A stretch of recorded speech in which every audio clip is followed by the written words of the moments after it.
We're above the all-time average now. Still on a huge amount of debt. Even when it was quite high, never been a major problem. That's going to be the straw that breaks the camel's back.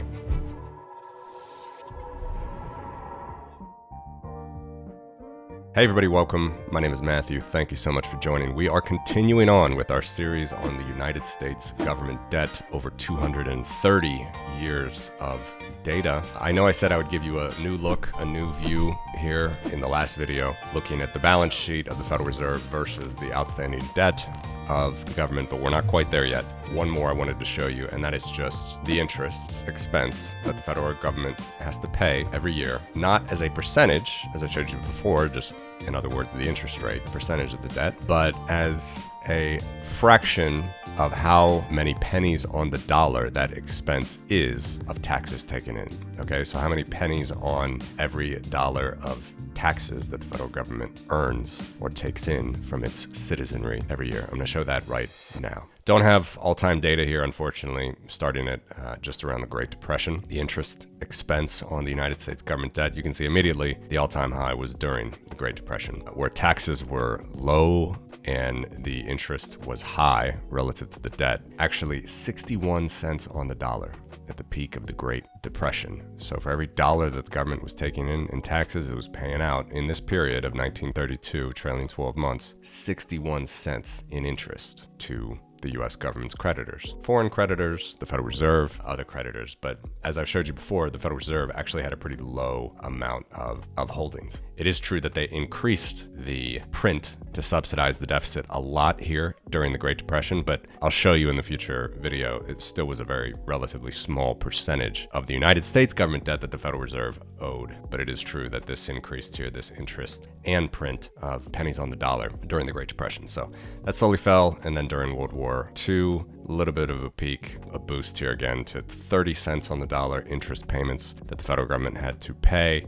But fell down after World War II, Bretton Woods, Vietnam War, all somewhere around 15 cents, 10, 15, maybe 20 cents. And then you see here during our Great Moderation period, which again, I've talked about many times, when most economists that you see today of the older generation, professional economists, tenured economists, where they cut their teeth, was a period where there was actually quite high interest on the debt as a percentage of every dollar taken in. 25, 26, 27, does it hit 30 on a trailing 12-month basis? It looks like no, a high of 29 cents on the dollar in interest payments. And they managed. You know, the debt still increased. And then, of course, as interest rates fell after Paul Volcker did the hard work here, which was in 1980, 1981, when he took interest rates to all-time highs, as we showed in the prior charts. That was about 15% blended interest rate that the U.S. government itself was paying on its own debt. So, of course, from a pennies on the dollar perspective, that's going to be high as well,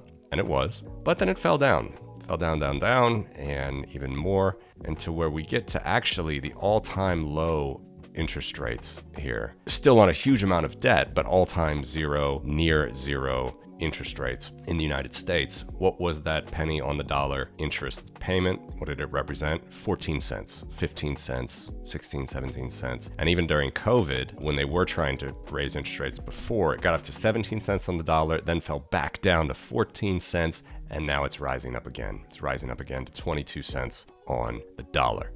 Now, the all-time average, I can tell you, just from going back about 100 years of this data, the all-time average, 20 cents on the dollar. Okay, so that means forget spending. That's deficit spending. They're going to spend more than $1. We know that, right? I told you 2 videos back. The average deficit spend pennies on the dollar was 28 cents. Okay, that means for every dollar that the U.S. government took in taxes, they spent 28 cents more than that. So they spent $1.28. Interest is actually almost the value of the deficit on average. It's 20 cents. 20 cents on the dollar. So you can just do that math quickly in your head here. We can see if they took in, we're on a per dollar basis, for every dollar that the United States government took in, and we're only looking at the last 100 years here, for every dollar they took in, they spent that dollar, all right, and 20 cents of that dollar was in interest. So that means 20 cents they spent in interest, 80 cents they spent on other government programs, but they also deficit spent 28 cents. So they ended up spending on other programs beyond interest, 80 cents plus the 28 cents of the average deficit, $1.08 on other things. Hopefully that makes sense to you. This is how you analyze these things on a per dollar basis, and it's helpful. But the net of it actually is interest expense has shown, it's made a lot of news lately because it's in a gross nominal figure. It's almost as much as military. Military spends about $1 trillion a year, and that's what it's going to be, and growing for the federal government right now. That's no doubt, that's nothing to laugh about or scoff at. It's a big deal. And I'm not, as anyone knows, I'm not a fan of deficits or massive government spending, but interest, interestingly, has never been a major problem. Never been a major problem. A little bit of money printing to handle it here in the early years or during the Great Depression years. But from the data that I have the last 100 years, even when it was quite high, this was still, this was kicking off the Great Moderation period.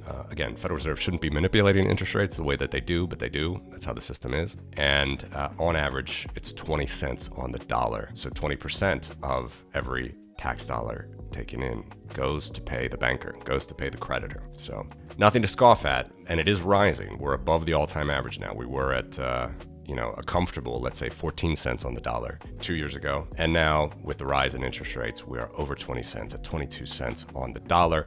And remember, we deficit spend way more than that right now. We're spending 66 cents on the dollar. Again, that's the deficit. So collect the dollar, and the full-on deficit is 69 cents. So that means you take the dollar that we earned in taxes, spend all that on all government programs, plus an additional 69 cents on an ongoing basis right now. We spend 169. 22 cents of that entire 169 goes to interest. So definitely the deficit is more important to pay attention to than the interest rate itself or the interest actual expenditure itself. Nonetheless, that's what it is.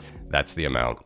And something to keep in mind on, but I would not necessarily say that that's going to be the straw that breaks the camel's back. I could be wrong, but typically that's a line item that's generally only 20% of the budget. It never becomes 100% of the budget. So we'll have to see. Much more important to pay attention to the deficit and the money print of the deficit. We're going to do that more in the next video, as I promised before. Hope this helped. Let me know in the comments what you think. Thanks for watching.